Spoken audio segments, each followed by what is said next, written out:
In the dust-choked hills of 1870s Texas, a woman 8 months pregnant with twins stands alone, hauling stones under the merciless sun.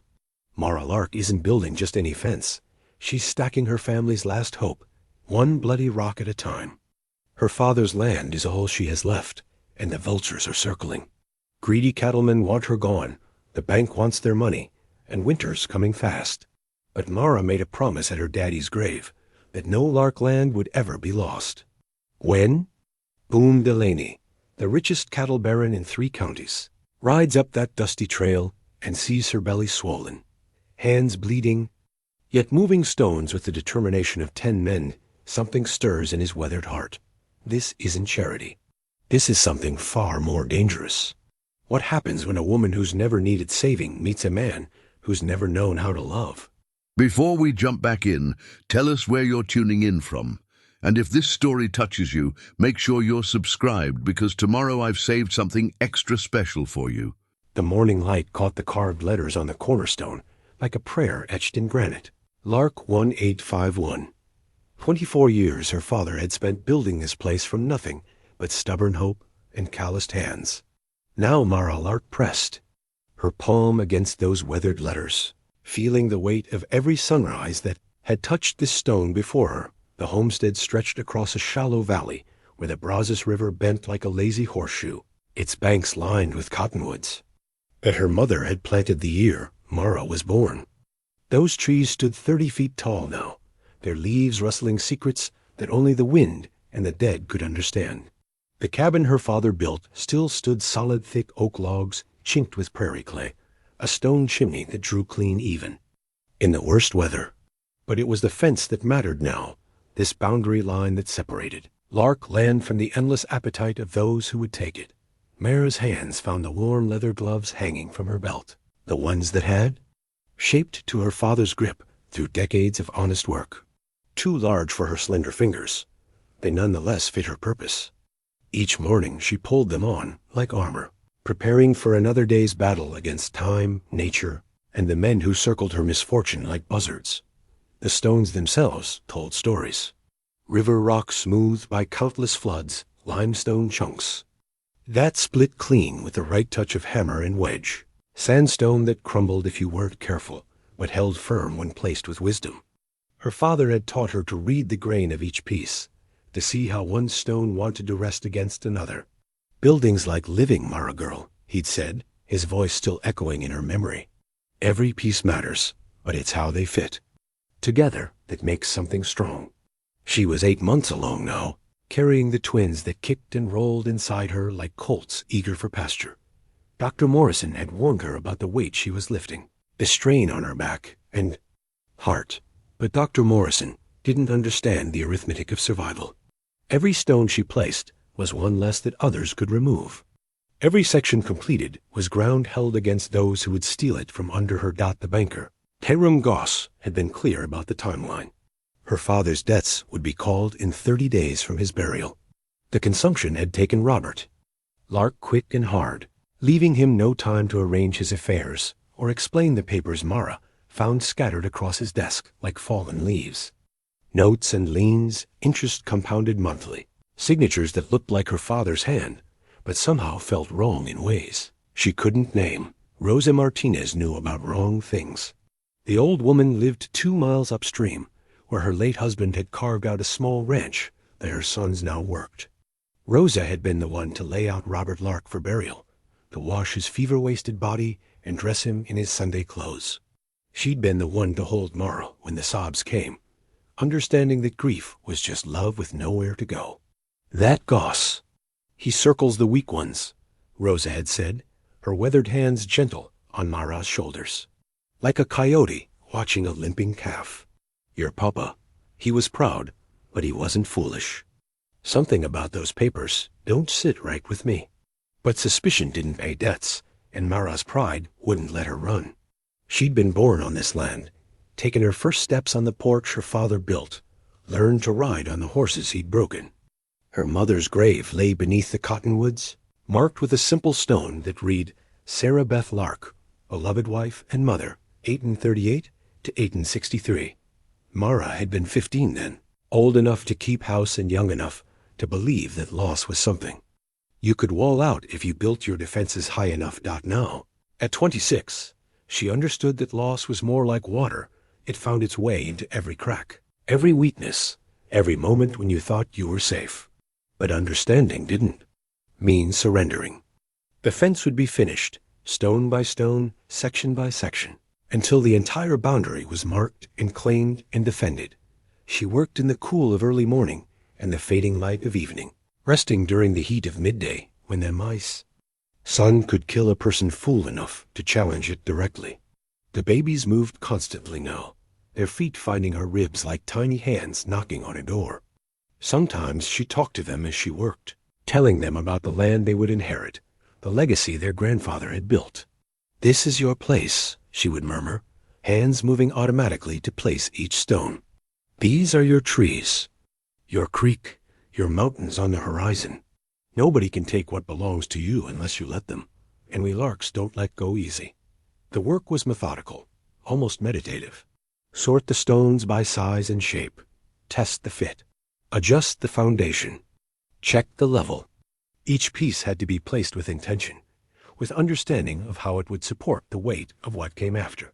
Her father had started this fence 20 years ago, working section by section as time and weather allowed.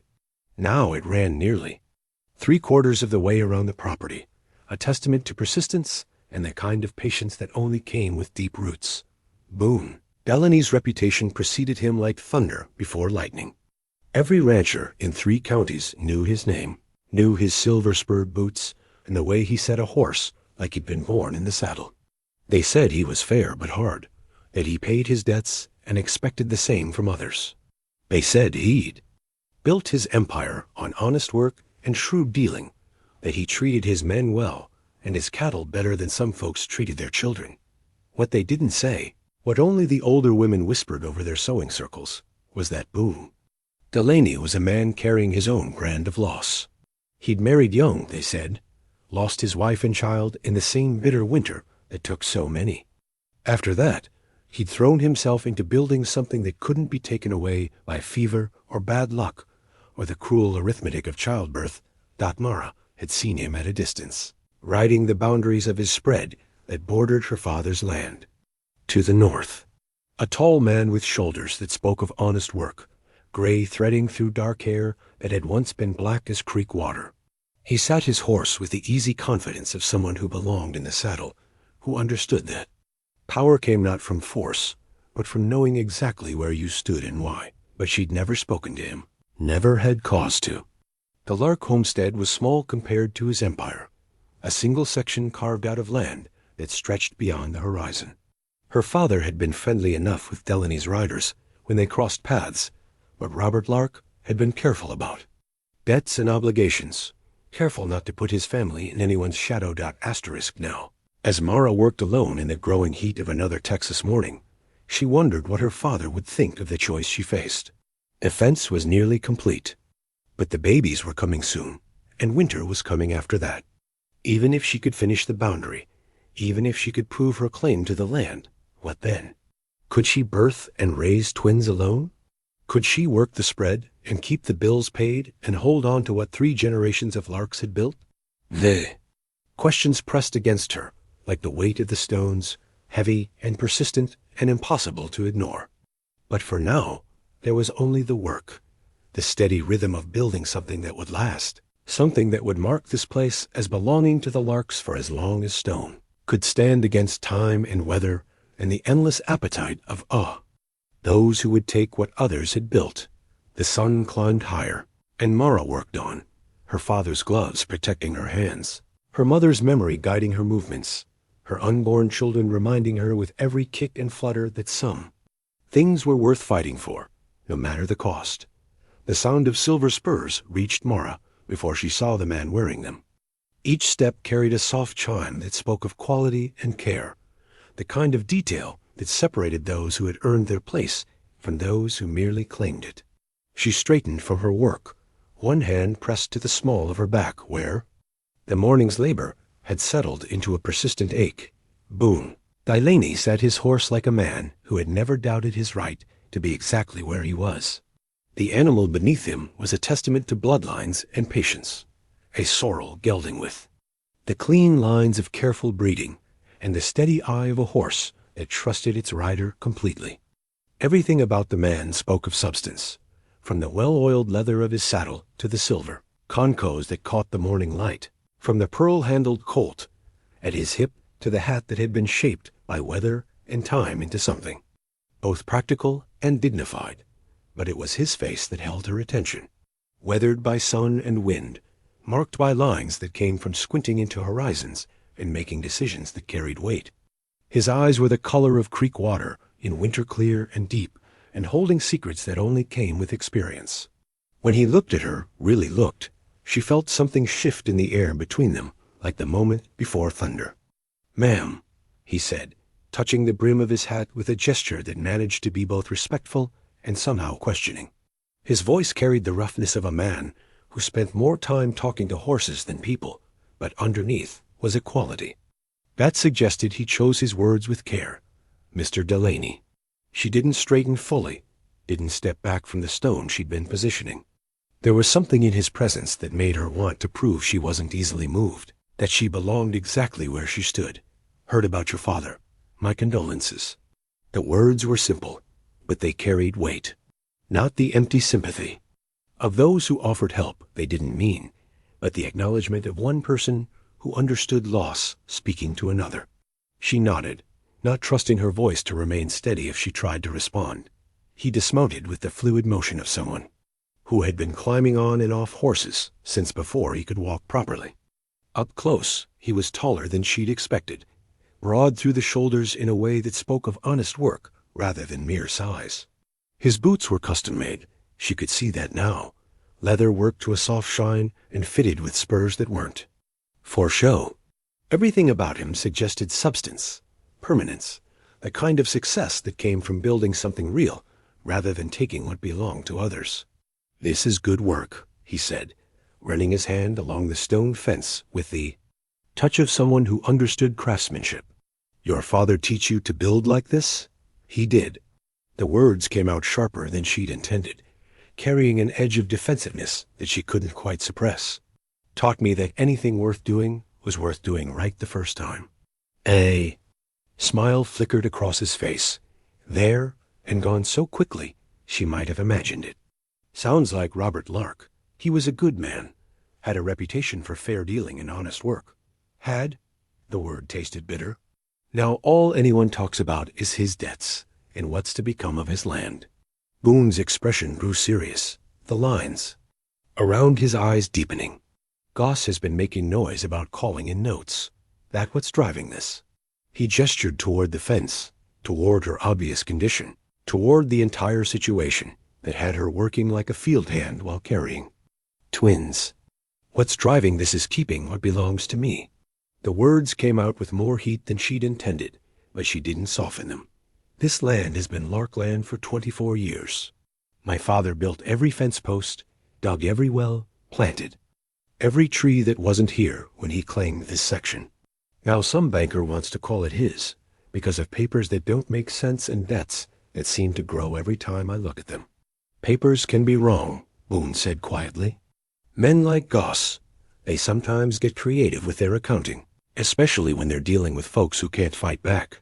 The observation hung in the air between them, like smoke from a distant fire. Mara felt something cold settle in her stomach, a suspicion that had been growing since she'd first tried to make sense of her father's financial affairs. "You saying he's dishonest?"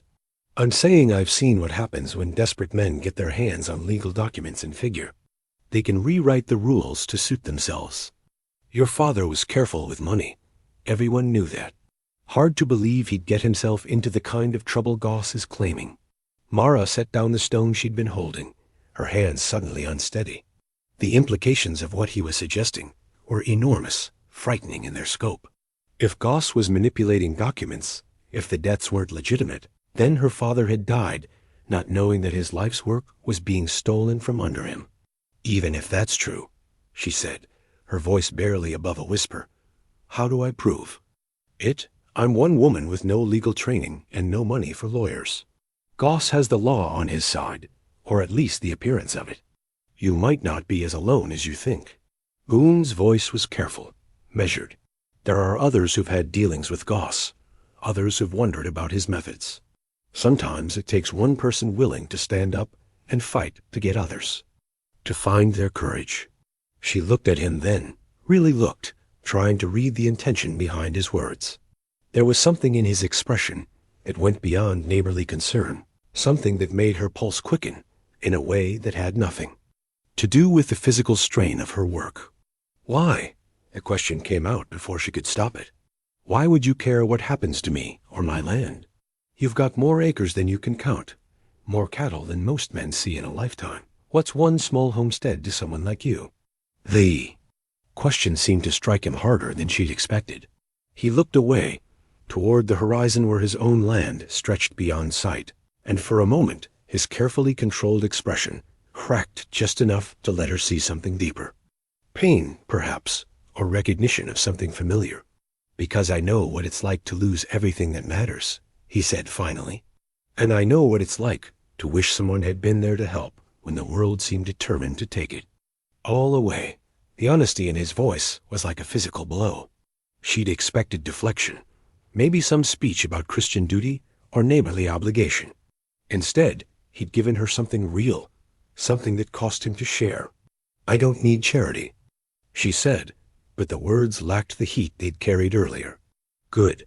I'm not offering charity." He turned back to face her, and she saw that whatever vulnerability he'd shown was carefully controlled now, replaced by something that looked like determination. "I'm talking about partnership, an arrangement that benefits both parties." "What kind of arrangement? Marriage?" The word hit her like a stone to the chest. She actually stepped backward, one hand instinctively moving to her swollen belly, as if to protect the children from the very idea. "Marriage?" The word came out as barely more than a breath. "A business arrangement," he said quickly, his hands raised in a gesture that might have been meant to be calming. "Nothing more than that, at least not unless you wanted it to be. Your land would be protected, your children would have a name and a future, and you'd have the resources to fight Goss if it comes to that. And what would you get out of this business arrangement?" The question came out sharper than glass, cutting through the morning air like a blade. "A wife, a family, things I thought I'd never have again." The simple honesty of it stopped her cold. She'd expected him to mention land, position, some advantage that marriage to her would bring to his empire. Instead, he'd given her the truth, raw and unadorned, and somehow more frightening than any scheme she might have imagined. "I don't even know you," she whispered. "No," he agreed, "but you know my reputation. You know I treat my people fair, that I pay my debts and keep my word. And I know you're the kind of woman who builds stone fences while carrying twins, who'll fight for what's hers until there's no fight left in her." That's more than most married couples start with. A kick from one of the babies made her gasp, a sharp reminder of the reality pressing against her ribs. Time was running out in more ways than one. The children would come soon. And then what? How could she fight Goss while recovering from childbirth?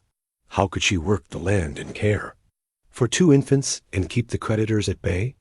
"I need time to think," she said. "Time's something neither of us has much of," Boone replied. "But I understand. This isn't a decision to make lightly."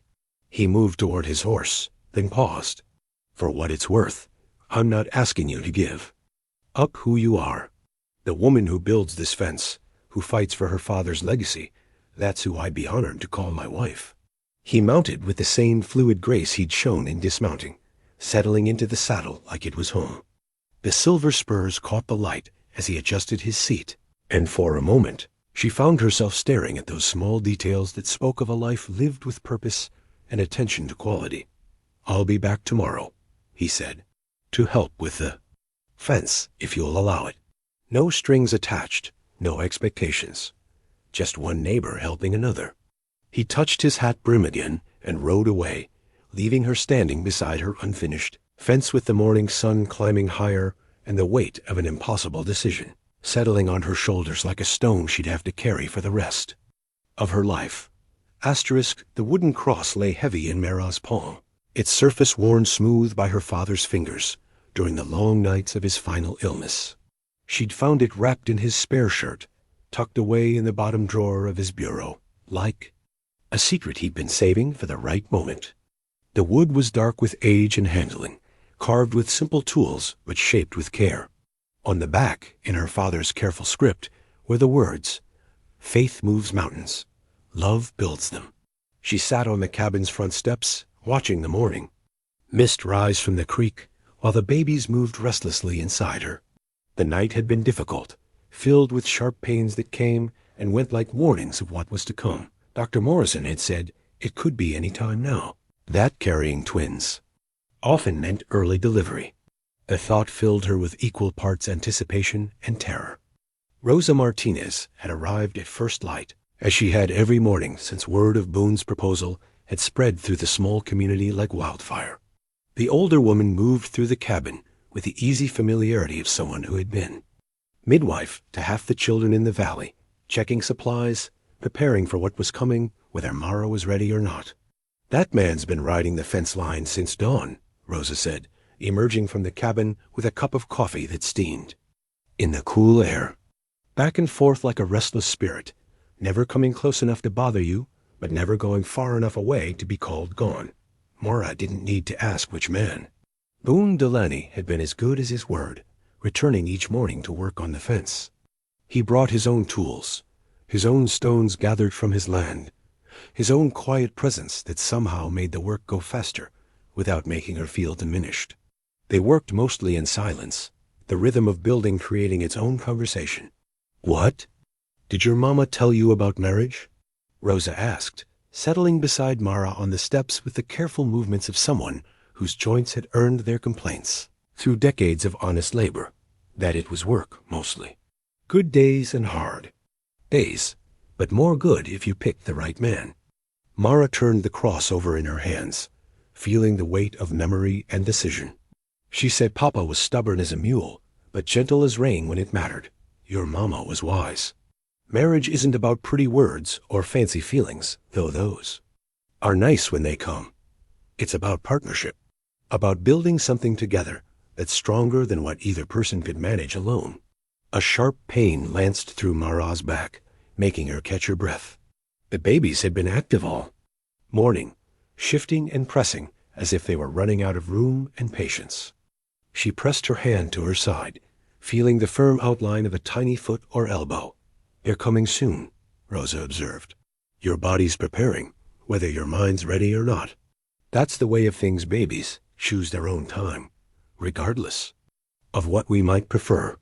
"I'm scared," Mara admitted, the words barely above a whisper. "Not of the birthing exactly, but of what comes after. How do I raise 2 children alone? How do I work the land and fight Goss and keep food on the table? Who says you have to do it alone?" The voice came from behind them, and both women turned to see Boone approaching on foot, his horse trailing behind him on a loose rein. He moved with the careful deliberation of someone trying not to startle nervous animals, his hat in his hands and his expression carefully neutral. "Didn't mean to intrude," he said. Heard voices and wanted to make sure everything was all right. Rosa studied him with the sharp eyes of someone who had spent 60 years learning to read men's intentions. "And what would you do if everything wasn't all right, Mr. Delaney?" "Whatever needed doing," he replied simply. "Send for the doctor. Fetch help. Stay out of the way if that's what was called for." He looked directly at Mara. "I made a promise to help with that fence. Don't see any reason to change that, regardless of what else might or might not happen." Another pain gripped Mara, stronger this time, and she couldn't suppress a small gasp.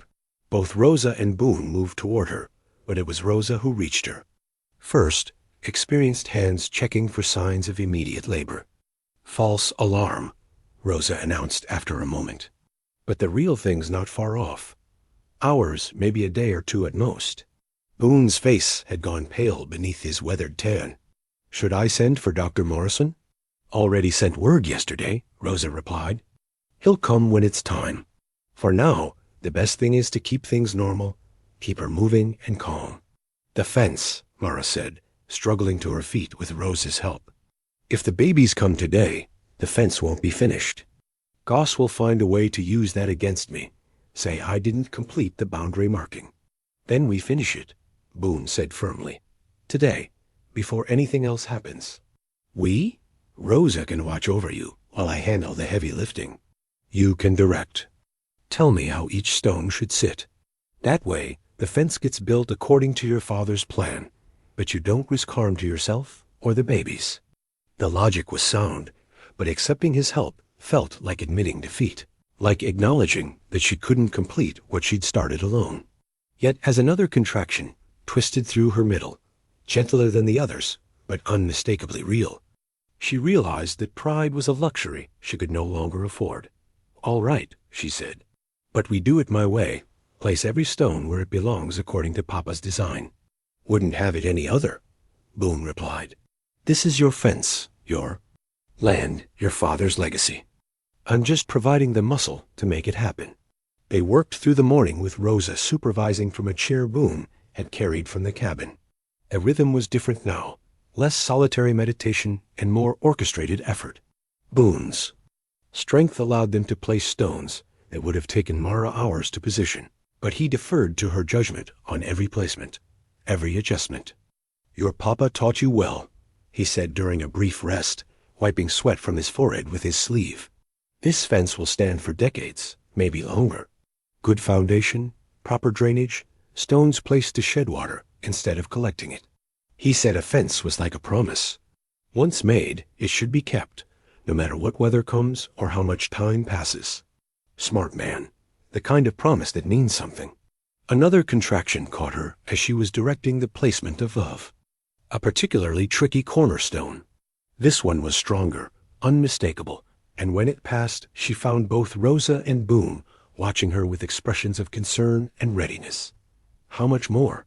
Rosa asked, gesturing toward the remaining section. A fence. 20 feet, maybe 30, Mara replied. An hour's work for a strong man who knows what he's doing. Then we finish it, Boone said. Now, before anything else changes. He worked with focused intensity, placing each stone with care, but moving, with the urgency of a man who understood that time was running out. Rosa stayed close to Mara, timing the contractions that were coming more regularly now, still mild but building towards something that couldn't be delayed much longer. When the final stone was placed, when the fence stretched complete from corner to corner, marking the full boundary of Lark land in an unbroken line of weathered stone and determined purpose, Mara felt something settle in her chest that might have been satisfaction or might have been the simple relief of a promise kept. It's done, she said, running her hand along the top course of stones. Papa would be proud. He would, Boone agreed, and so should you. This is fine work, built to last. A contraction stronger than any before doubled her over, and this time there was no mistaking its meaning. Rosa was beside her instantly, one arm around her shoulders, the other hand checking her pulse. Time to get you inside, Rosa said. This baby business is about to get serious. As Boone helped them toward the cabin, Mara caught sight of the completed fence stretching away in both directions, solid and permanent, and exactly what her father had envisioned. Whatever happened next, that much was secured. The boundary was marked, the promise kept, the legacy preserved in stone and mortar, and the kind of stubborn determination that had built the West. One fence post at a time, the land deed lay spread across the kitchen table like a map of everything Mara had left to lose. Water stains had left brown circles on the paper where her father's coffee cup had rested during long evenings of worry, and the edges were soft with handling. But the words were still clear, written in the careful script of the territorial land. Office, Robert James Lark, Homestead Claim, Section 12, Township 14, Range 8. Filed and recorded this 15th day of April, in the year of our Lord 1851. Mara traced the official seal with her fingertip, feeling the raised impression that made the document legal and binding. 24 years her family had worked this land, improved it, made it productive. The deed was proof of legitimate ownership, signed and witnessed and filed according to territorial law. Yet somehow Hiram Goss had convinced half the town that the Lark homestead belonged to his bank. The signatures don't match, she said, comparing her father's neat handwriting on the deed to the scrawled name at the bottom of Goss's loan documents. Look at the way he made his R here, and then look. At this, she pointed to the loan papers with a trembling finger. It's not even close. Boone leaned over her shoulder to examine the documents, close enough that she could smell the honest scent of leather and sun-warmed cotton that clung to his clothes. His presence filled the small kitchen, making the cabin feel both crowded and somehow safer than it had in weeks. "You're right," he said after a long moment. "That's not the same hand that wrote your name in the family Bible. I watched your father sign receipts at the feed store enough times to know his penmanship." The realization should have brought relief, but instead it filled her with a cold rage that made her hands shake. If the documents were forged, if her father had never actually borrowed the money Goss claimed, then Robert Lark had died believing himself a failure when he was actually the victim of theft. "Can we prove it?" she asked. "Would a judge believe us over a banker with legal papers, even if those papers are lies?"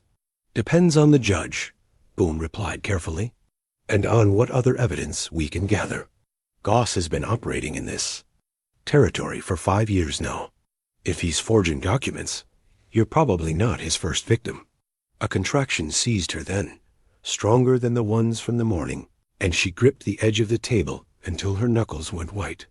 The babies had been restless all day, shifting and pressing as if they too sensed the urgency of the situation. "How long between pains now?" Rosa asked from her position by the stove, where she was preparing supplies that spoke of births and beginnings and the messy business of bringing life into an uncertain world. "Maybe 10 minutes, Mara gasped as the contraction passed. "They're getting stronger." "They are. We'll need to send for Dr. Morrison soon, but there's still time to settle some business first." Rosa turned from her preparations to face Boone directly. "You made this young woman a proposal. She's got a right to know exactly what you're offering before she makes any decisions." Boone straightened, his hands clasping and unclasping, as if he were preparing for something more difficult than building fence or facing down hostile cattle. "I'm offering marriage," he said. "Legal and binding, with all the protections that brings. Your land would become part of our holdings, protected by the Delaney name and resources." "And what about me?" Mara asked. "Do I become part of your holdings too?" The question seemed to hit him like a physical blow. He stepped back, his face going pale beneath his tan. "No.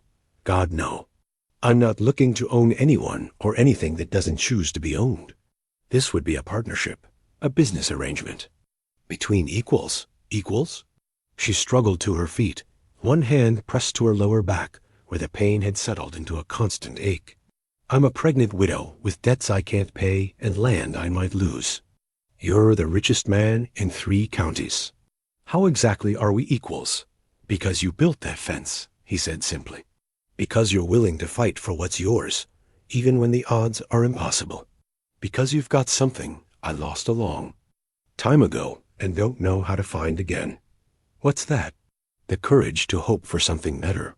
The honesty in his voice stopped her cold. She'd expected platitudes about Christian duty or practical arguments about mutual benefit. Instead, he'd given her something raw and real, a glimpse of whatever wound had shaped him into the solitary man who built empires but lived alone. Another contraction gripped her, and this time she couldn't suppress a cry of pain. Rosa was beside her instantly, checking her pulse, timing the intervals with the practiced efficiency of someone who had delivered more babies than she could count.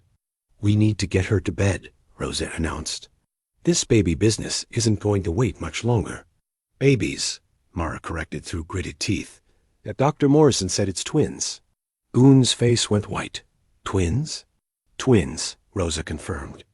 "Which means double the work and double the risk, Mr. Delaney. If you're serious about that proposal, now might be the time to make it official. A woman in labor has no legal standing to fight bankers or sign contracts. A married woman has her husband's protection. I can't marry a man I barely know while I'm having his predecessor's children," Mara protested. "It's not right. It's not fair to anyone." "Fair?" Boone moved closer, his expression intense. "Was it fair when your father died thinking he'd failed you? Was it fair when Goss started circling your land like a vulture? Sometimes fair is a luxury we can't afford. But why? The words came out as barely more than a whisper. Why would you tie yourself to someone else's problems? Why take on a ready-made family and all the complications that come with it? He was quiet for a long moment, looking out the window toward the completed fence, toward the land that stretched away under the afternoon sun. When he spoke, his voice carried the weight of old grief and carefully buried hopes. I had a wife once, he said. Sarah. Lost her and our son in childbirth during the worst winter anyone could remember. Swore I'd never put myself through that kind of loss again, never open myself up to caring that much about something I might lose. Then why? Because I've been half dead for 8 years, he interrupted, going through the motions of living, but not really alive. Then I saw you building that fence, fighting for something that mattered, and I remembered what it felt like to want something more than just getting through another day. A contraction hit her then, the strongest yet, and she doubled over with the force of it. When it passed, she found herself gripping Boone's arm for support, her fingers digging into the solid muscle of his forearm. If we do this, she gasped, it has to be real, not just a business arrangement or a convenience. These children need a father who will love them, not just provide for them. I can do that, he said, his voice rough with emotion. I want to do that, and I need to know that you're not just rescuing me, that this isn't charity dressed up as marriage. Look at me, he said, his hands gentle on her shoulders. You think any of this is charity? You think I'm the kind of man who'd tie himself to someone out of pity? I'm asking you to marry me because I can't imagine a better woman to build a life with, because I respect your strength and admire your courage and want to be worthy of both. Another contraction seized her, and this time Rose's expression grew serious. That's enough talking for now. We need to get her settled. Can send someone for the doctor. Babies don't wait for convenient timing. The marriage, Mara said through the pain. If we're going to do it, it has to be now, before the children come. Otherwise, Goss will find a way to use their illegitimate status against them. Asterisk, I'll ride for the preacher, Boone said. Reverend Collins owes me a favor. I can have him here within the hour. And I'll get everything ready, Rosa added. Birth and wedding both, all in one day. Your mama would have liked that new life. And new beginnings all at once. As Boone headed for the door, Mara called after him. Boone? He turned back, his hand already on the latch. Thank you. For the fence, for the offer, for believing I'm worth the trouble. You're not trouble, he replied. You're the best thing that's happened to me in 8 years. Don't forget that when the hard times come, because they will come. After he left, Rosa helped Mara to the bedroom, talking quietly about contractions, and timing and the practical business of bringing children into the world. But Mara's mind was on the man who had just ridden away to fetch a preacher, the man who had somehow seen past her circumstances to something worth fighting for. The deed still lay on the kitchen table, water-stained and precious, proof of her family's claim to this piece of earth. Soon it would have a new name beside her father's, a new signature to mark the beginning of something neither she nor Boone could predict, but both were brave enough to attempt. The daguerreotype was tucked so deep in Boone's vest pocket that Mara almost missed it when she was helping him out of his wedding jacket. Her fingers brushed against the hard edge of the small frame, and something in his expression, a flicker of pain quickly hidden, made her pause. What's this? She asked gently. For a moment she thought he might not answer.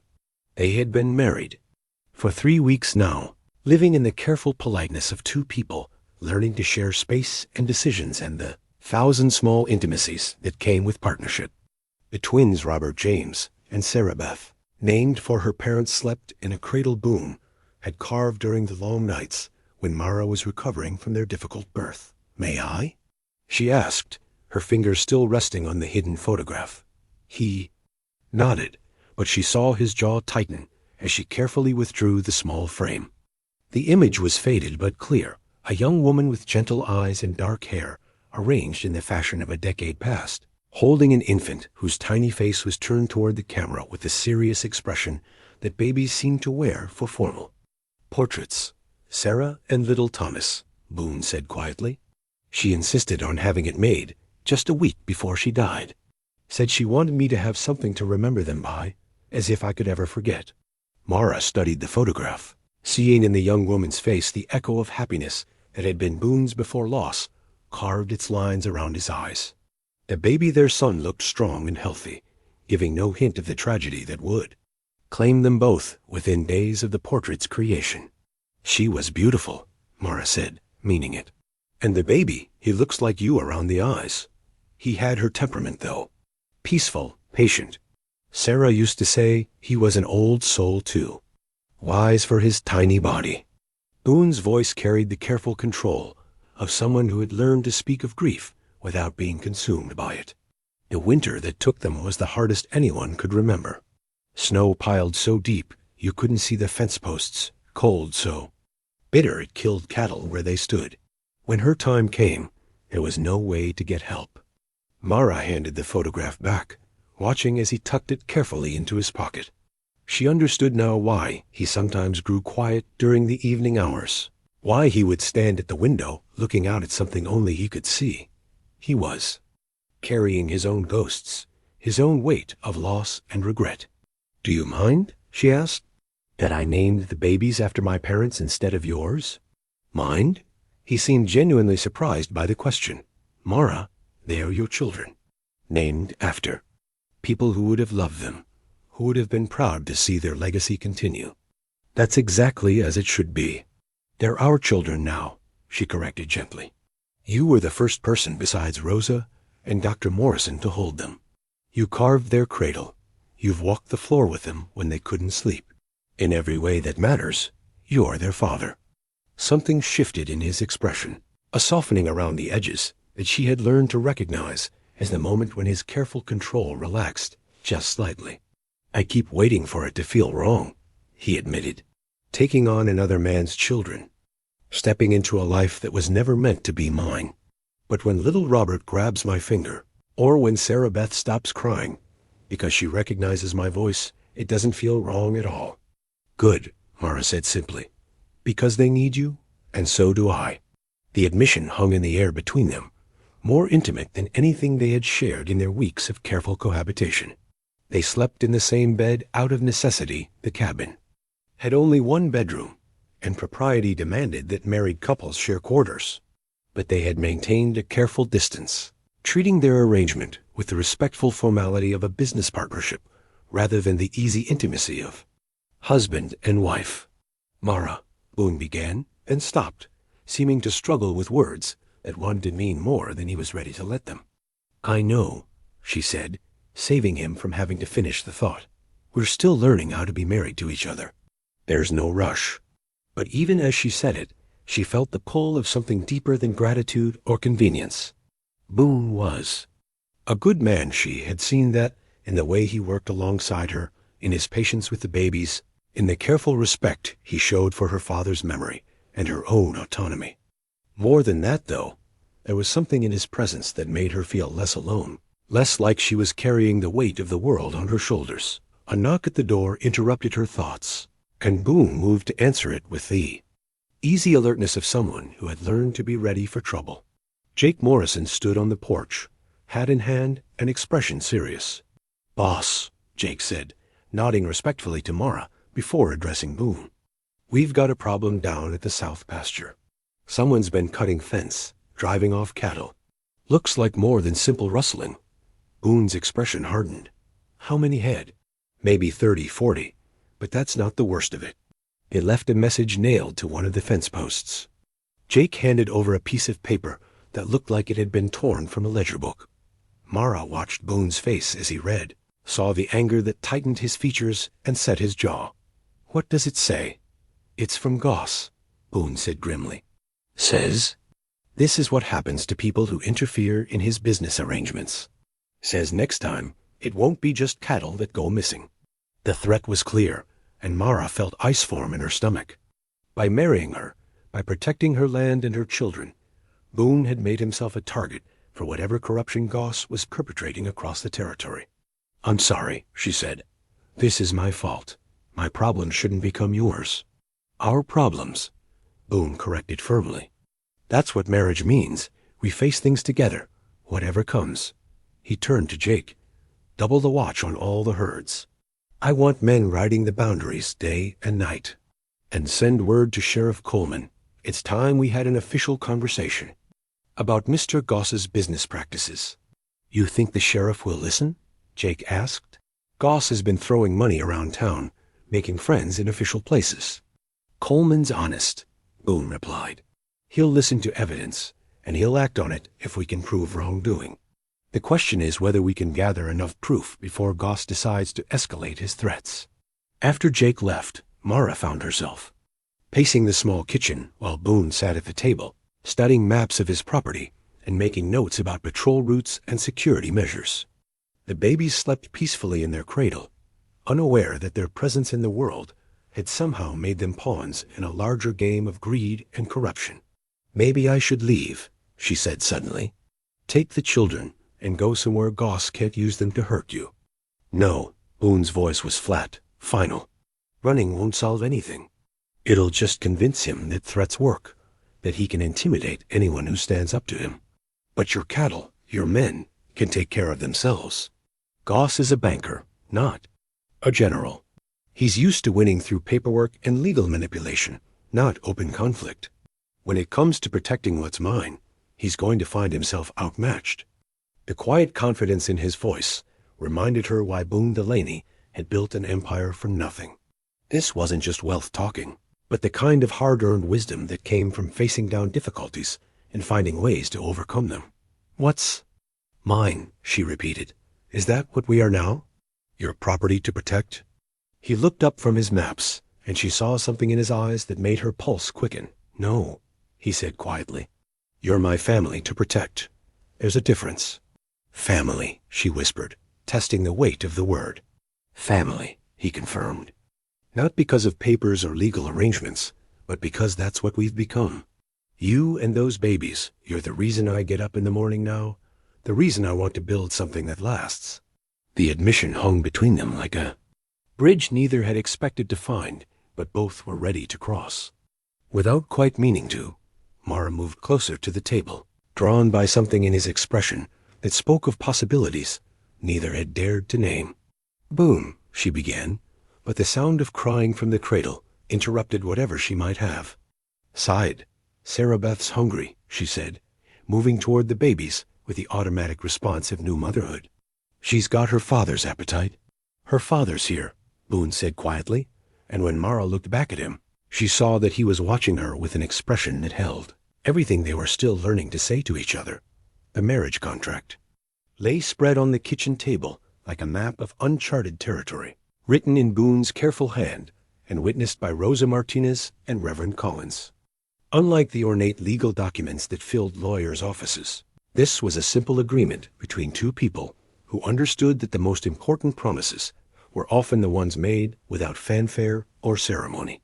"I want you to read every word," Boone said, settling into the chair across from Mara while the babies slept in their cradle by the fire. "Make sure you understand exactly what I'm proposing." The document was surprisingly straightforward. In the event of Boone's death, all property would pass to Mara and the children, with specific provisions ensuring that the original Lark homestead would remain under her control regardless of any other circumstances. If Mara chose to leave the marriage, she could take the children and retain ownership of her father's land, plus a substantial monetary settlement that would ensure their security. "This gives me everything and asks for nothing in return," she said, looking up from the papers. With confusion, "What do you get out of this arrangement?" "I get to wake up every morning in a house that feels like a home instead of just a place to sleep," he replied quietly. "I get to watch those babies grow up, to teach them about the land and cattle and the kind of work that builds character. I get to sit across this table from a woman who challenges me to be better than I was yesterday. But legally, you're protected. No matter what happens between us, no matter what Goss or anyone else tries to do, you and the children will be secure." He leaned forward, his expression intense. "That's not charity, Mara. That's investment in something I believe in." She studied his face, looking for signs of deception or hidden agenda, but found only the steady honesty that had drawn her to accept his proposal in the first place. Still, the generosity of the terms troubled her. In her experience, when something seemed too good to be true, it usually was. What if I can't be what you need? She asked, what if I'm not ready to be anyone's wife? Not really. Then we keep working at it until you are ready, or until we both decide this isn't working. His voice was patient, measured. Marriage isn't something you achieve, like building a fence or breaking a horse. It's something you practice every day until it becomes as natural as breathing. The wisdom in his words reminded her of her father's approach to difficult projects. Steady progress rather than dramatic gestures, patience instead of force. It was a philosophy that had built the homestead stone by stone, fence post by fence. Post until something permanent emerged from the accumulated effort of countless days. Rosa thinks I'm a fool for worrying about this, Mara said, smiling slightly. She says most women would consider themselves lucky to have a man willing to put such terms in writing. Rosa's been married to the same man for 40 years. She understands that the secret to a good marriage isn't luck. It's choosing someone you can trust and then proving yourself worthy of that trust every day. A soft knock at the door interrupted their conversation, and Boone rose to answer it. Jake Morrison stood on the porch again, but this time his expression carried urgency rather than simple concern. Sheriff Coleman's here to see you both, Jake said. Says it's about Goss and some documents that were found in his office.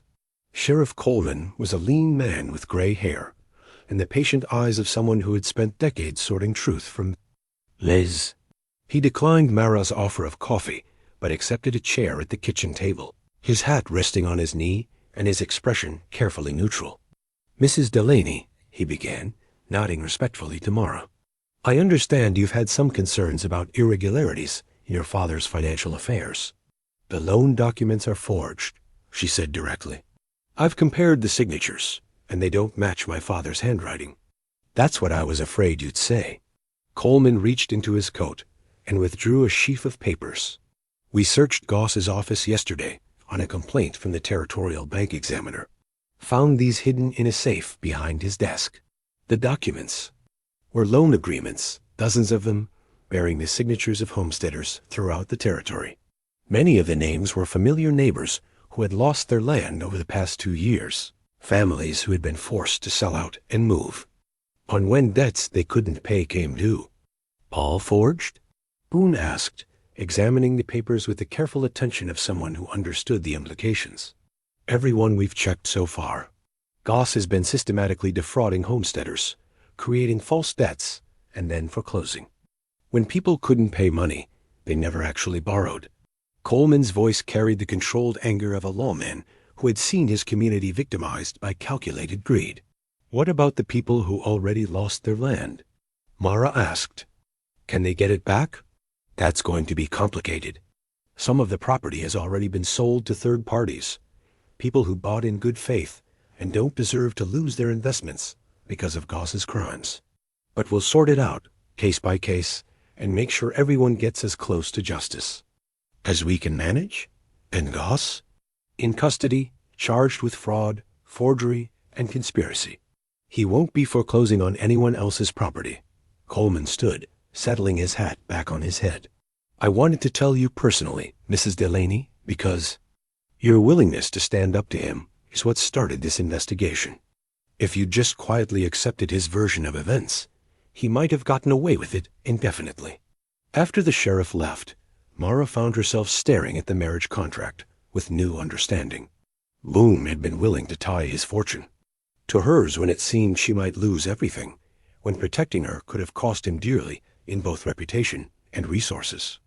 You knew, didn't you? She said. When you proposed, you suspected the documents were forged. I suspected, he admitted. But I couldn't prove it, and even if I could, there was no guarantee we'd be able to stop him in time. The marriage was insurance, a way to protect you and the children, regardless of what happened with the legal situation. You risked everything on a suspicion.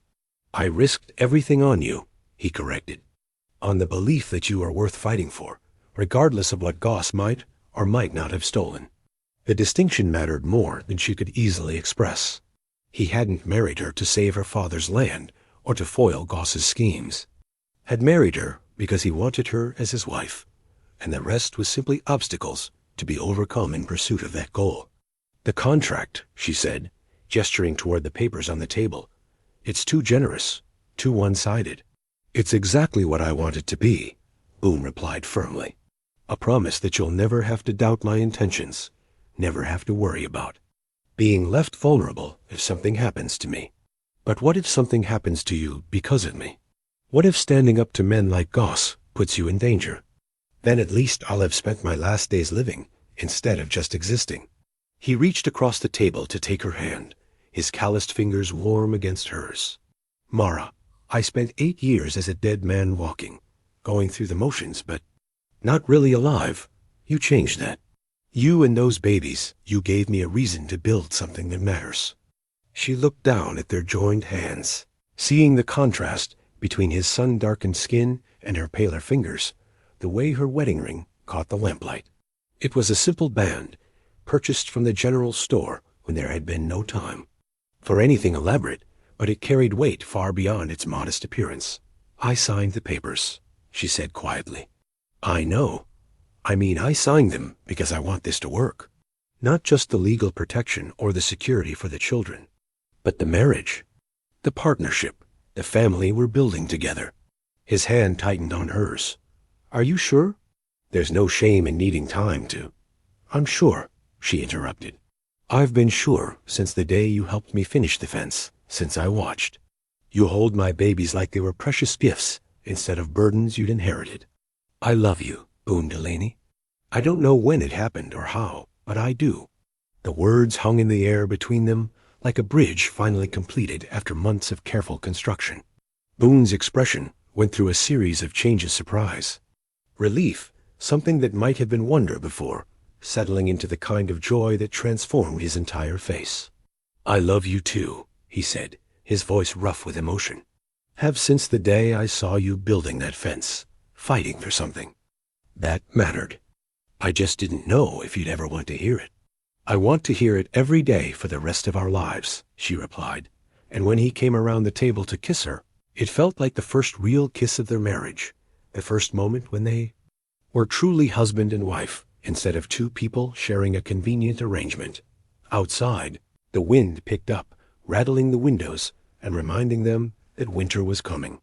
But inside, with the babies sleeping peacefully and the marriage contract signed and witnessed, with love finally acknowledged between them, the cabin felt like the safest place in the world. The forged bank documents lay scattered across Sheriff Coleman's desk like fallen leaves, each one representing a family destroyed, a dream shattered, a piece of the American promise stolen by greed and corruption. Mara stood beside Boone in the cramped office, holding baby Robert while Sarah Beth slept in her father's arms, and tried to comprehend the scope of what they were seeing.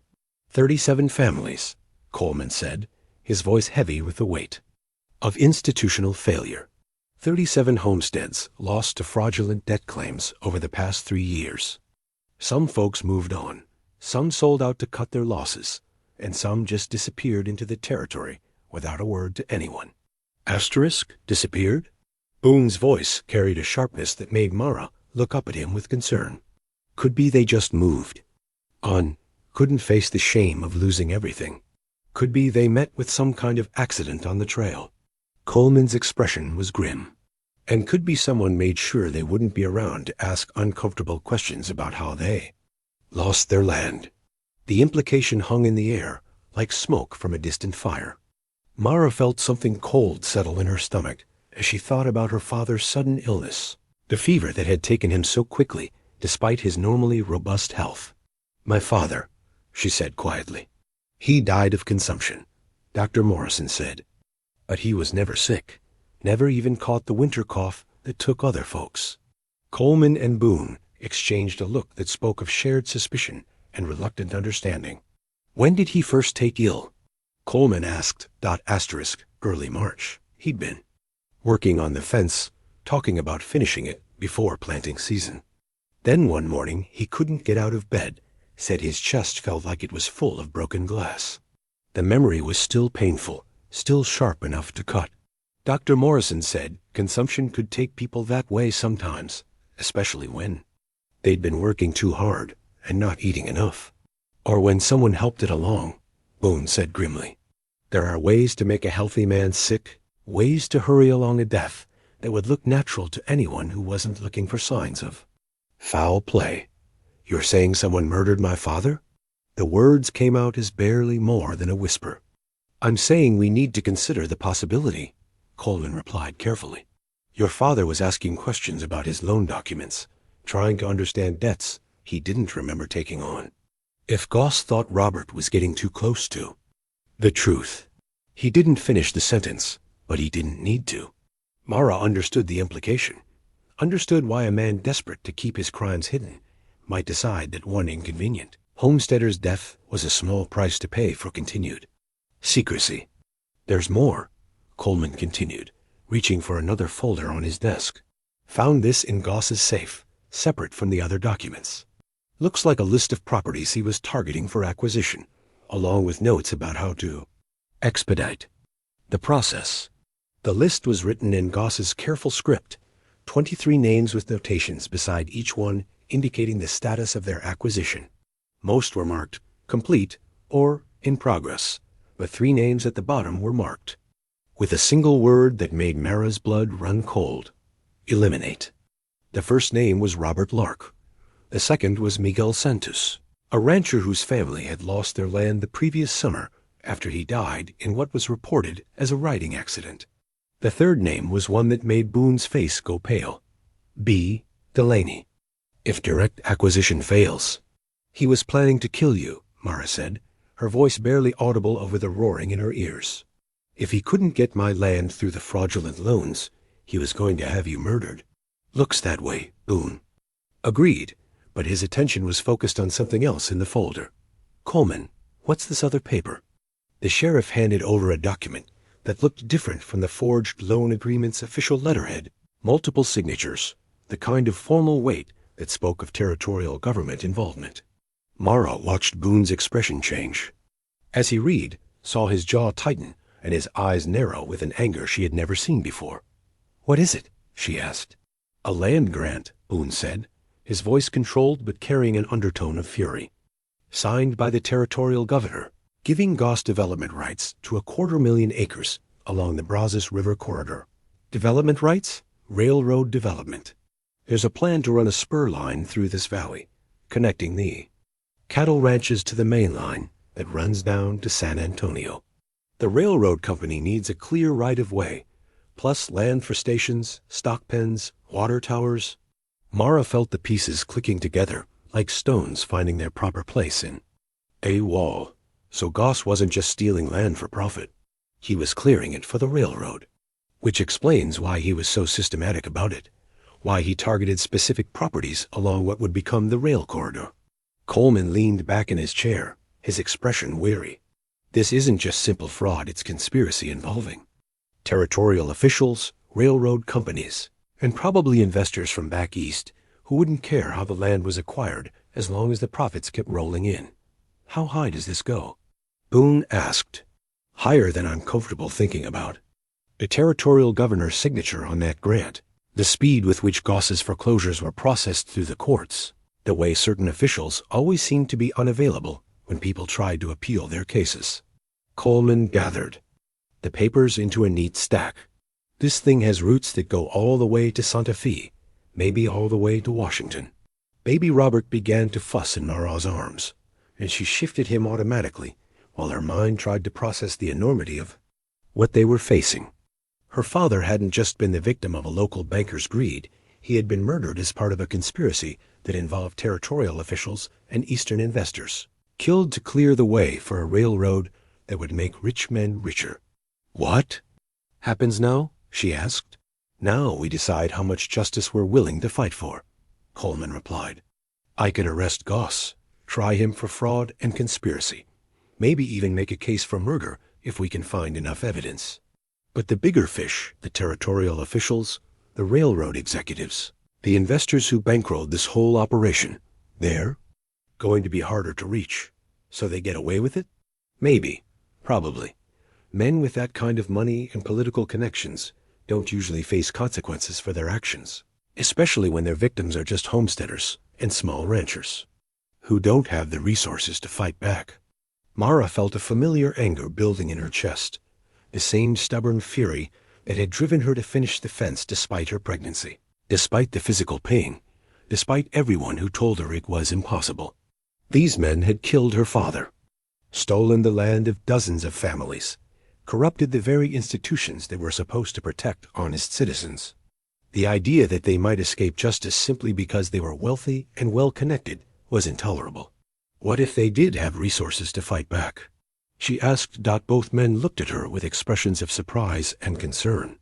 Mara, Boone began, but she held up a hand to stop him. I'm serious.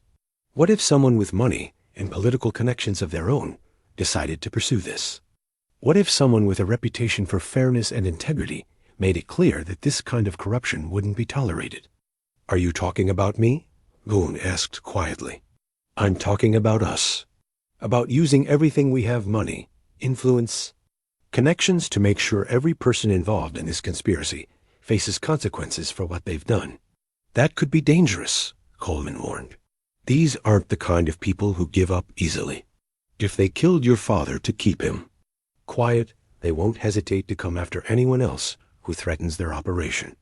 Let them come, Mara said, her voice carrying the steel that had sustained her through pregnancy and loss and the long days of building fence. I buried my father thinking he was a failure, that he'd somehow let down everything he'd worked for. Now I know he was murdered for trying to protect what was his. If you think I'm going to let that stand without a fight, you don't know me very well. Boone shifted Sarah Beth to one arm and reached out to touch Mara's face with his free hand. Are you sure about this? Really sure? Because once we start down this path, there's no going back. We'll be fighting people with more money and power than we can imagine. I'm sure, she replied, leaning into his touch. My father built something honest and good, and they killed him for it. Your first wife and child died naturally, but you've spent 8 years blaming yourself for not being able to save them. Maybe it's time we both stopped letting other people's cruelty define our lives. Then we fight, Boone said simply. All the way to the territorial capital if we have to. All the way to Washington if that's what it takes. Outside the sheriff's office, the late afternoon sun was casting long shadows across the dusty street. Normal people were going about there. Normal business, buying supplies, talking to neighbors, living their lives in the simple expectation that the law would protect them and justice would prevail. They had no idea that their safety depended on the willingness of a few people to stand up against forces much larger and more dangerous than any of them could imagine. But Mara no longer felt like a normal person living a normal life. She felt like someone who had been chosen for a fight she hadn't asked for, but was determined to win. Someone who would build whatever needed building and tear down whatever needed tearing down to make sure her children inherited a world where honest work was rewarded and corruption was punished. The war was just beginning. But she had learned something important in the months since her father's death. Sometimes the most important victories started with one person willing to pick up the first stone and start building, regardless of how impossible the task seemed, or how powerful the opposition appeared. Her father had built his fence one stone at a time. Now she would build justice the same way. The leather-bound journal lay hidden in the stone fence foundation like a secret waiting 24 years to be told. Mara ran her fingers along its weathered cover, feeling the weight of her father's careful documentation of everything he had seen, everything he had suspected, everything he had feared in the months before his death. Look at this entry, she said, holding the journal so Boone could read over her shoulder while Rosa watched the babies by the fire. March 2nd. Goss came by again today, insisting I owed money I never borrowed. Showed me papers with my signature, but the handwriting looks wrong. Asked him for copies to study, but he said the originals never leave his office. Something stinks about this whole business. He knew, Boone said grimly. Your father figured out what Goss was doing weeks before he died. And here, Mara continued, flipping through pages of increasingly worried observations. March 15th. Talked to Miguel Santos about his troubles with the bank. His story matches mine exactly. Debts he doesn't remember. Signatures that don't look right. Pressure to sell out and move on. We're going to meet with Sheriff Coleman next week. Compare our paperwork and see if we can make sense of what's happening. But Miguel Santos had never made it to that meeting. His body had been found at the bottom of Widow's Creek, his horse standing nearby with a broken bridle that suggested a riding accident. The official investigation had been brief and inconclusive. Another tragedy in a territory where accidents happened and people moved on. Papa never stopped investigating, Mara said, her voice thick with emotion. Even when he got sick, even when the fever was burning him up, he kept writing. Look at this last entry. The handwriting was shaky, obviously written by a man fighting. Illness and exhaustion, but the words were clear. Goss isn't working alone. Saw him talking to men in expensive suits at the hotel, heard them mention territorial grants and railroad development. This is bigger than just stealing homesteads. Someone's planning to buy up the whole valley for development. Hidden this. Journal in the Fence Foundation, southeast corner, where the big granite stone sits. If something happens to me, maybe Mara will find it someday and understand what really happened here. He hid it the day before he died, Rosa said quietly. I remember him working on that corner section. Said he was making some final adjustments. We thought he was just being particular about the craftsmanship. Boone stood and walked to the window, looking out at the completed fence that had become both monument and evidence vault. He knew they were going to kill him, knew he was running out of time, but still tried to leave you the tools to fight back. The question is what we do with those tools, Mara said, closing the journal and holding it against her chest like a talisman. Sheriff Coleman says the territorial investigation is moving slowly, that the governor's office is asking for more evidence before they'll consider prosecution. They're stalling, Boone replied, hoping this whole thing dies down, hoping people forget and move on to other concerns. Then we don't let them stall. Mara's voice carried the determination that had sustained her through pregnancy and loss, and the long fight to keep her father's land. We take this evidence to Santa Fe ourselves, present it directly to whoever will listen. That's a dangerous game, taking on territorial officials on their home ground. They'll have advantages we can't match: political connections, legal resources, the ability to make problems disappear if they get too inconvenient. And we have something they don't, Mara countered. We have the truth, and we have people who've been hurt by their corruption. Every family that lost their land, every person who was cheated by Goss's fraudulent loans, they're potential allies if we can organize them. Rosa looked up from where she was changing Sarah Beth's diaper. Organization takes time, and time's something you might not have. Word's already getting around about what you found in Goss's office. People with investments in this railroad development. They're not going to sit quietly while you expose their business. As if summoned by her words, the sound of approaching horses drifted through the evening air. Boone moved immediately to the rifle rack beside the door, his movements economical and practiced. How many? He asked Jake Morrison, who had been standing watch outside. 6 riders, Jake called back, coming up the main trail, not trying to hide their approach. Look like businessmen, not cowboys. Mara felt her heart rate quicken as she moved to stand beside Boone at the window.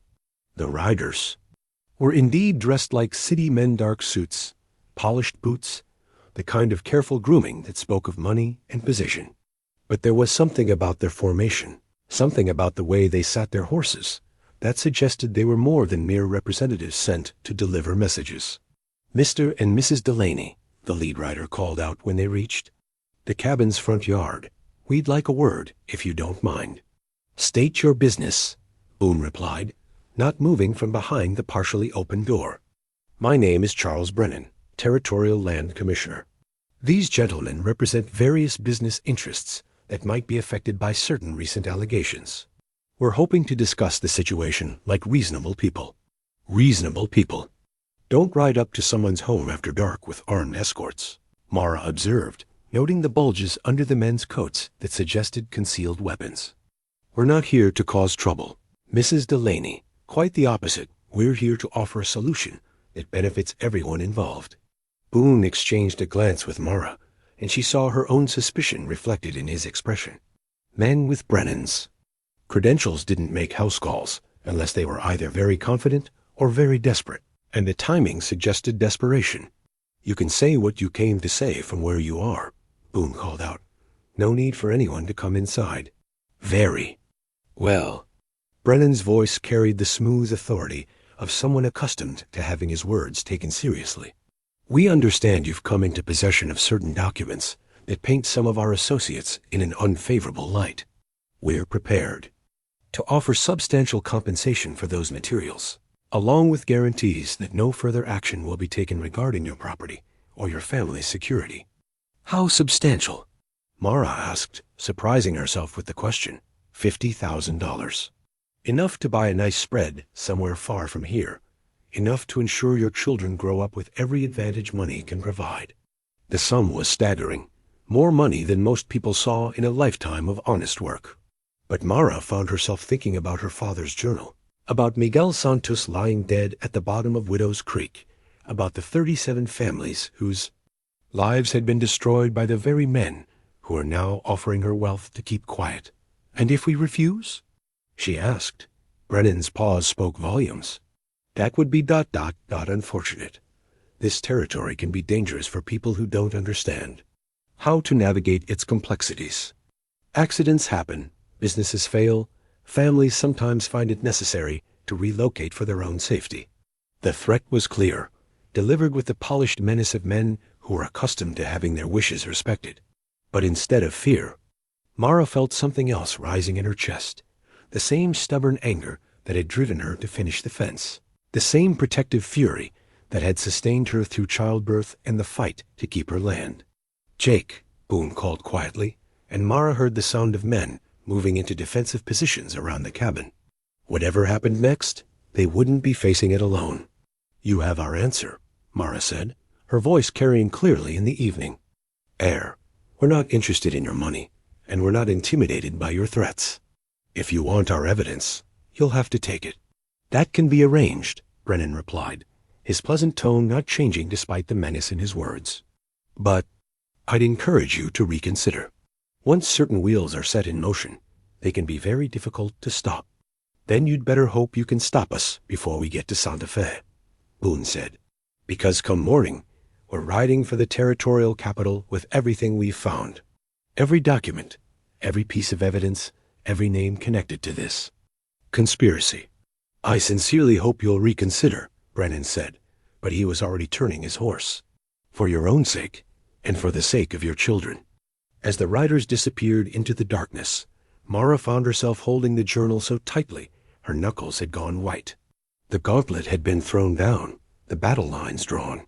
Whatever happened next would determine not just the fate of her family, but the future of honest people throughout the territory.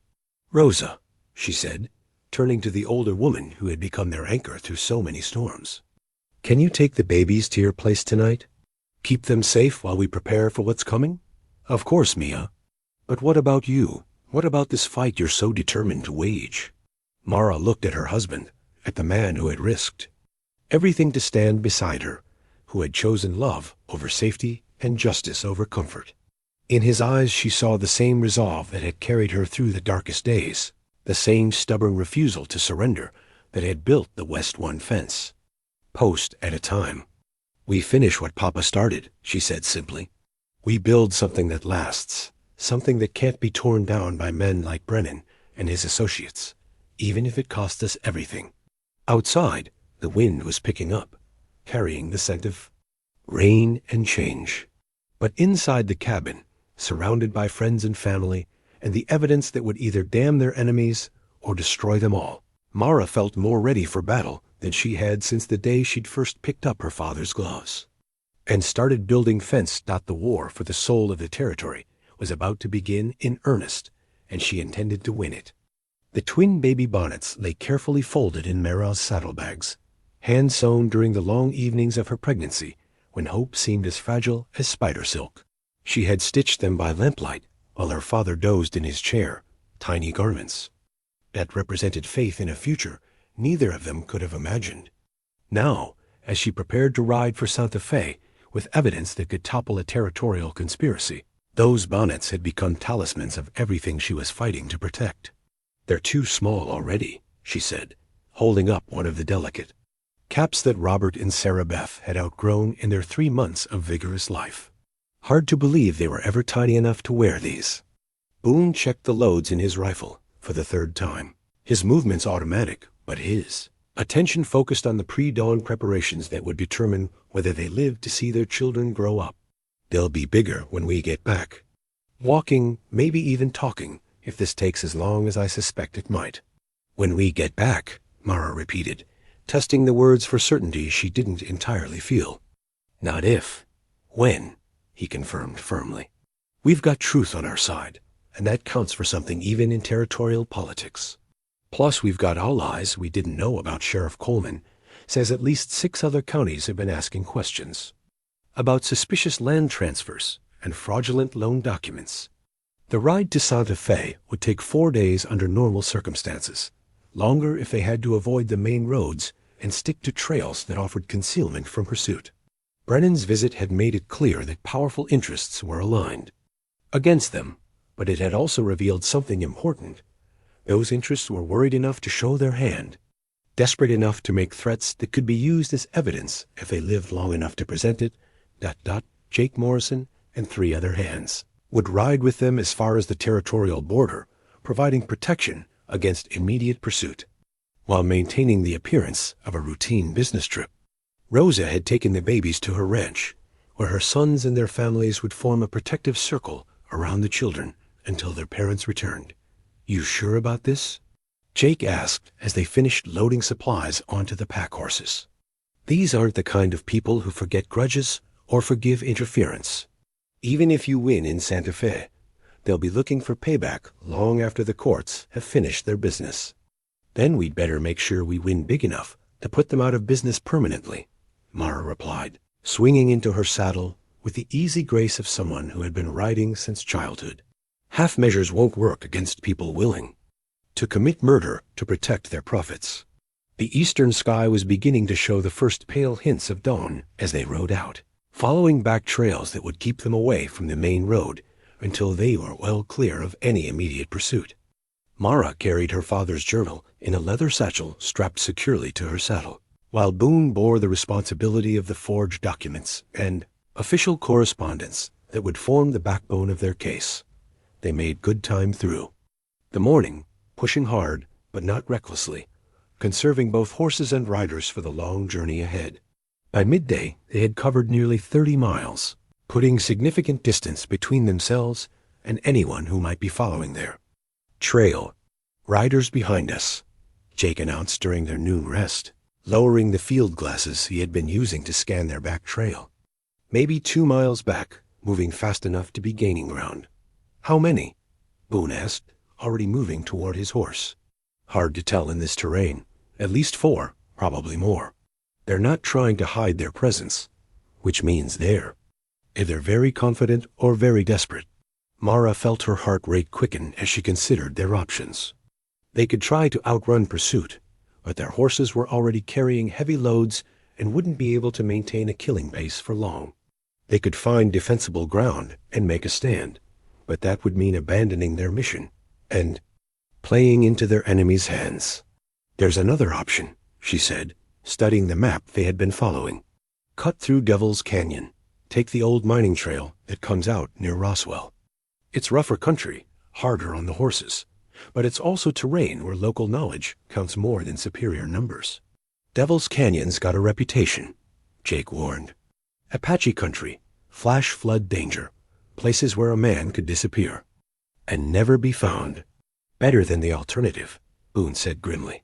"If Brennan's people catch us in open country, we won't need to worry about Apache or flash floods." The decision made, they struck out toward the canyon, following game trails and cattle paths that wound through increasingly rugged terrain. Behind them, the dust cloud of their pursuers grew larger, close enough now that they could occasionally catch glimpses of riders, pushing their mounts hard in an effort to close the distance. The mouth of Devil's Canyon opened before them like a wound in the earth, red sandstone walls rising sheer on both sides and narrowing to a passage barely wide enough for 2 horses abreast. It was country that had earned its name through decades of misfortune prospectors who had ventured in and never come out. Cattle that had wandered into the maze of side canyons and been found weeks later as scattered bones. Once we go in, we're committed, Mara said, looking back one last time at the approaching dust cloud. No way to turn around if we run into trouble? We're already committed, Boone replied. The moment we decided to fight, instead of taking Brennan's money, we committed ourselves to seeing this through, regardless of the cost. They rode into the canyon single file, Jake leading with the confidence of someone who had hunted this country before, Mara and Boone following with the pack horses between them for protection.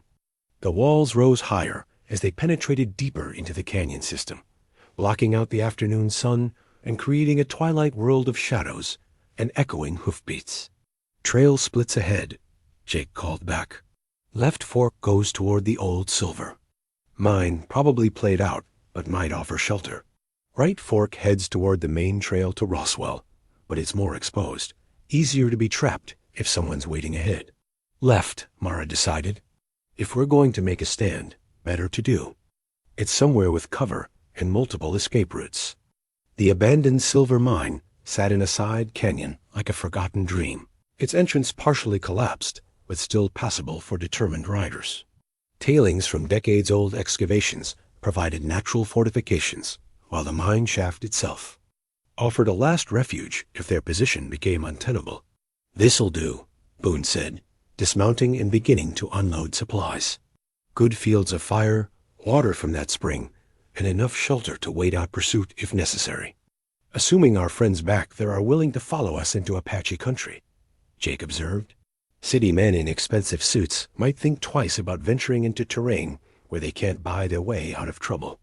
But even as he spoke, the sound of approaching horses echoed from the canyon mouth. Too many riders moving too fast to be anything other than determined pursuit. Mara checked her rifle and settled into position behind a boulder that offered both protection and a clear view of the approaches to their position. "Whatever happens," she said to Boone as they prepared for what might be their final stand, "the children know they were loved. Rosa will make sure they understand what we were fighting for." "Nothing's going to happen to us," he replied firmly. "We've got good ground, good weapons, and something worth fighting for. That's more than our enemies can say." The first riders appeared at the canyon mouth just as the sun was beginning to set, their silhouettes dark against the golden light of late afternoon. But instead of the businessmen in expensive suits they had expected, these were hard-faced. Men in trail clothes, the kind of professional killers who could be hired in any frontier town for the right price. "Professional help," Jake observed grimly. "Brennan's not taking any chances." "Then neither are we," Mara replied, sighting down her rifle barrel at the lead rider. "They want the fight. They'll get one. But they're going to learn that some things can't be bought, and some people can't be intimidated." The approaching riders had no way of knowing that the woman they were hunting had learned to shoot by putting meat on her family's table, or that the man beside her had spent 8 years of grief learning that some losses were worth dying to prevent. They had no way of knowing that Jake Morrison had fought Comanche and survived, or that the evidence they sought to destroy had already been copied and hidden in places beyond their reach. What they did know, as the first rifle shot echoed through the canyon walls, was that they had chosen to fight people who had everything to lose and nothing left to fear. In that moment, as bullets began to fly and the future hung in the balance, the outcome of their mission and the fate of honest families throughout the territory would be decided by courage, determination, and the kind of stubborn refusal to surrender that had built the American West, one fence post at a time. The sheriff's badge caught the morning light like a promise of justice finally delivered. Marshal William Hayes wore it with the quiet authority of a man who had spent 30 years upholding federal law across territories where local corruption ran deep as river roots. His arrival at the canyon with a full company of territorial rangers had turned what seemed like certain death into unexpected salvation. "Mrs. Delaney," Hayes said, dismounting with the careful movements of someone whose Joints had earned their complaints through decades of hard service. I understand you have some evidence that might interest the federal prosecutor's office. Mara emerged from behind the boulder that had sheltered her through the long night of siege, her rifle still ready but no longer needed. The hired gunmen who had pursued them lay scattered across the canyon floor, victims of their own overconfidence and the superior positioning that Jake's knowledge of the terrain had provided. 3 were dead, 2 wounded and captured. 1 escaped into the maze of side canyons where the Apache could deal with him according to their own justice. Marshal Hayes, she replied, recognizing his name, if not his face. Sheriff Coleman said. He'd contacted federal authorities, but I didn't expect you to arrive so quickly. Been investigating irregularities in territorial land grants for 6 months, Hayes explained, accepting the leather satchel containing her father's journal and the forged documents. Your husband's wire from Roswell yesterday provided the missing pieces we needed to move against the entire conspiracy. Boone stepped forward, dust and gunpowder residue marking his clothes, but his expression calm with the satisfaction of a man who had kept his promises. How extensive is this thing? How high does it go? High enough to reach Washington, Hayes replied grimly. Railroad companies, territorial officials, federal land commissioners. This conspiracy involves people with enough power and influence to reshape entire territories according to their financial interests. The captured gunmen sat under guard, their expensive clothes torn and dirty from the night-long battle. Professional killers reduced to common criminals, they no longer carried the aura of invincibility that had made Brennan's threats seem so dangerous. Without the protection of corrupt officials and bought judges, they were just men who had chosen the wrong side of a fight they couldn't win. What about Brennan? Mara asked, and the others who visited our cabin. Already in custody, along with Territorial Land Commissioner Morrison and Deputy Governor Bradford. We've been building cases against all of them, but your evidence provided the final proof we needed to make arrests that will stick in federal court. Jake Morrison rode up from his position, guarding the canyon mouth, his weathered face showing. Satisfaction mixed with exhaustion. Trail's clear, boss. No sign of any more pursuit, and the wounded are stable enough to travel. Good, Boone replied. The sooner we get this evidence to Santa Fe, the sooner we can go home to our children. Actually, Marshal Hayes said, you won't need to go to Santa Fe. Federal prosecutors are already en route to establish a temporary court in your county seat. They want to try these cases where the crimes were committed. Let local people see that justice is being served. The ride back to their home county took 2 days, but it felt like a victory procession rather than a retreat. Word had spread ahead of them, carried by telegraph and rider to every town and settlement in the territory. Families who had lost their land to Goss's fraudulent schemes were gathering to reclaim what had been stolen, while honest officials who had been intimidated into silence were finally free to speak the truth. The courthouse in Cedar Falls had never seen such crowds. People came from hundreds of miles away to witness the trials of the men who had corrupted their territorial government, who had stolen their land and murdered their neighbors in pursuit of railroad profits that would never materialize now that the conspiracy had been exposed.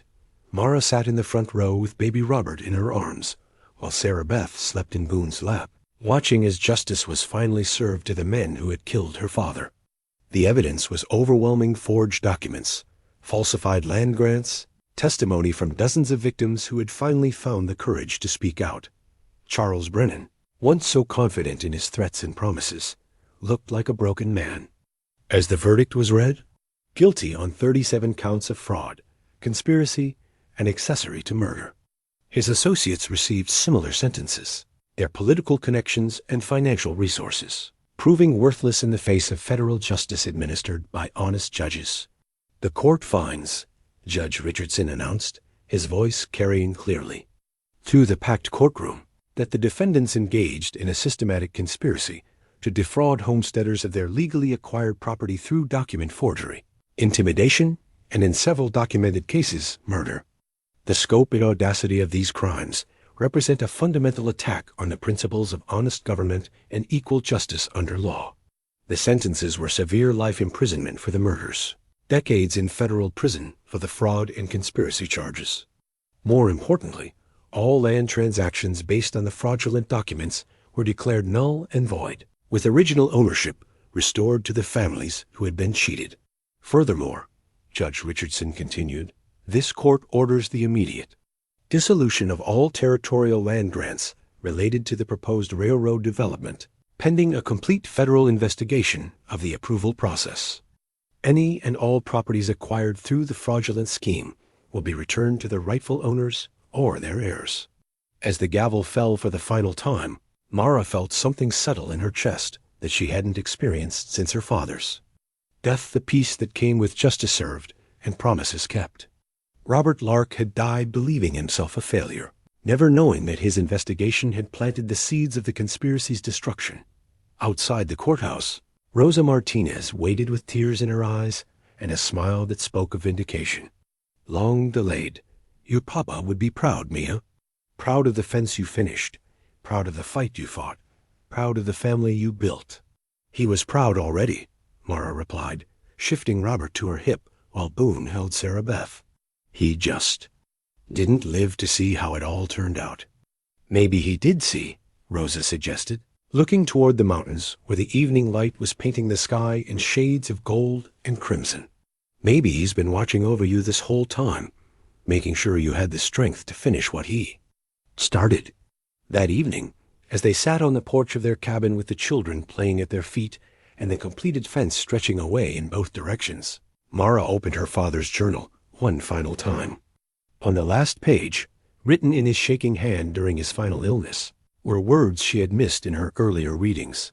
If something happens to me, I hope Mara will remember that the strongest fences aren't built with stone and mortar, but with love and determination and the courage to stand up for what's right. The land will endure, the family name will continue, and someday our children's children will play in the shade of the trees. Sarah planted and walk along the boundaries I marked. That's legacy enough for any man. He knew, she said, showing the passage to Boone. Somehow he knew it would all work out, that the fight would be worth it in the end. Smart man, Boone replied, pulling her closer as they watched the sun set over land that would remain in their family for generations to come. Built something that lasted, raised a daughter who wouldn't quit when things got difficult, left a legacy that goes beyond any fence or deed or court judgment. In the distance, a train whistle echoed across the valley, not the railroad that would have destroyed their community, but the honest development that would come in time, built on legitimate land acquisition and fair dealing with the families, who had earned their place through honest work and stubborn determination. The fence still stood, solid and permanent, marking boundaries that would never again be threatened by corruption or greed. And behind it, the children who would inherit this land played in the gathering dusk, protected by more than stone and wire protected by the kind of justice that, once established, created its own lasting foundation for all the generations yet to come. The family Bible rested open on the kitchen table, its pages filled with the careful records of births, deaths, and marriages that marked the passage of generations.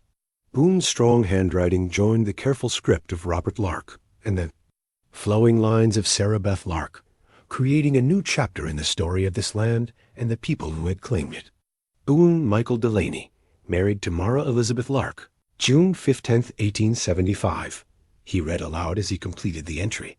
Robert James Delaney and Sarah Beth Delaney, born June 14, 1875. Children of Boone and Mara Delaney. 6 months had passed since. The trials, 6 months of rebuilding and healing, and learning what it meant to be a family bound, not just by law, but by choice, by love, by the kind of partnership that emerged when two people faced impossible odds and discovered they were stronger together than either could be alone. The twins had grown sturdy and strong. Robert with his father's serious eyes and his mother's determined chin. Sarah Beth with her grandmother's gentle spirit and her grandfather's quick intelligence. They crawled now, exploring every corner of the cabin with the fearless curiosity of children who had never known anything but safety and love.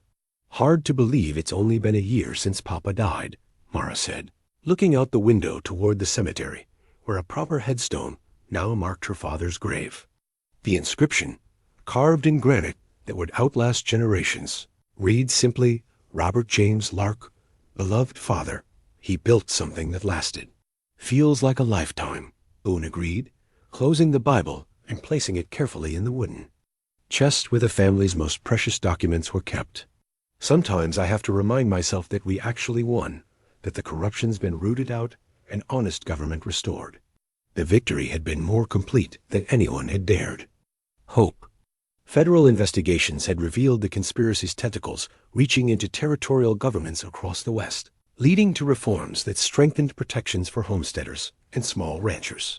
The railroad would still come eventually, but through legitimate land purchases and honest dealing with established property owners. Rosa thinks we should have another wedding, Mara said, smiling at the memory of their friend's persistent suggestions. Says we deserve a proper celebration now that we have time to plan something beautiful. What do you think? I think we're already as married as two people can be. But I also think Rosa deserves to see her matchmaking properly celebrated. Mara moved to stand beside him at the window, watching the sunset paint the sky in familiar shades of gold and crimson.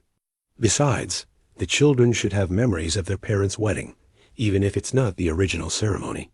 The stone fence stretched away in both directions, as solid and permanent as the day they had completed it together. But now it marked more than just property boundaries.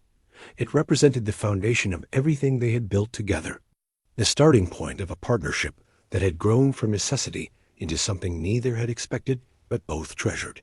Your father would be proud, Boone said, slipping his arm around her waist and feeling her lean into his warmth. Not just of the fight you won, but of the life you've built. The family you've created. We've created, she corrected. You were part of this from the moment you decided to help a stubborn pregnant woman finish her fence. Everything that came. After the marriage, the children, the battle for justice, it was all built on that foundation. A soft cry from the cradle interrupted their moment of reflection, and Mara moved automatically to tend to Sarabeth while Boone checked on Robert. The rhythm of parenthood had become as natural as breathing, a dance of shared responsibility and mutual support that spoke of partnership deeper than any legal document could capture. She's got your appetite, Boone observed, as Mara settled into the rocking chair her father had made for her mother decades earlier. And Robert's got your patience. Look at him perfectly content to lie there and study the ceiling like it holds the secrets of the universe. They sat in comfortable silence as evening deepened into night, the babies nursing and dozing in the secure warmth of a home built on love and defended with courage. Outside, the wind moved through the cottonwood trees that Sarabeth Lark had planted so many years ago, their leaves rustling with the whispered stories of all the seasons they had witnessed. Do you ever wonder what would have happened if you'd ridden on that first day? Mara asked. If you'd seen me building fence and decided it wasn't your concern? Every day, Boone admitted. But I know what would have happened. I'd have spent the rest of my life regretting the choice to ride away from the best thing that ever happened to me. Even with all the danger, all the fighting and uncertainty? Especially because of that. Easy choices don't build character, and safe choices don't create the kind of love that lasts generations. What we have, what we built together, it's strong because it was tested, because we chose each other, not just once, but every day through every crisis. As if responding to his words, Robert reached up with tiny fingers to grasp his father's thumb, his grip surprisingly strong for someone so small. The gesture was unconscious, instinctive, but it carried weight beyond its apparent simplicity, the reaching of one generation toward the next, the passing of strength and purpose from father to son. He'll know this land, Mara said, watching. The interaction with eyes that held all the dreams parents carry for their children. Know every stone in that fence, every tree Papa planted, every story about the family that came before him. And Sarabeth will know she comes from women who didn't give up when things got difficult. They'll both know they come from people who built something worth preserving, Boone added, who fought for justice not because it was easy, but because it was right. The clock on the mantel chimed 9 times, marking another day's passage in the slow accumulation of moments that would become the children's childhood memories. Soon they would be walking, then talking, then asking the 1,000 questions that curious children brought to parents patient enough to answer them. I love you, Mara said, the words carrying all the weight of everything they had survived together, everything they had built, everything they planned to protect for the generations that would follow. "I love you too," Boone replied. "More than I ever thought possible, more than I knew I was capable of feeling." Outside, the night sounds of the Texas Hill Country created their familiar symphony owls calling across the valley, cattle settling for the night, the distant howl of coyotes that were part of the land's wild heart. But inside the cabin, surrounded by the evidence of love made manifest in daily choices and shared struggles, the Delaney family slept in the profound peace that came with knowing they had built something that would endure long after they were gone. The fence still stood, solid and true, marking boundaries that would protect this land for generations yet unborn. And behind it, the legacy of Robert Lark continued in the laughter of children who would grow up secure in the knowledge that some things, love, family, the courage to fight for what was right, were worth any sacrifice required to preserve them. In the morning, there would be work to do, cattle to tend, children to raise, a community to help rebuild on the foundations of honest government and equal justice. But tonight, there was only the quiet satisfaction of promises kept and the deep contentment that came with knowing that sometimes, when people were brave enough to reach for something better, love really was the strongest foundation of all.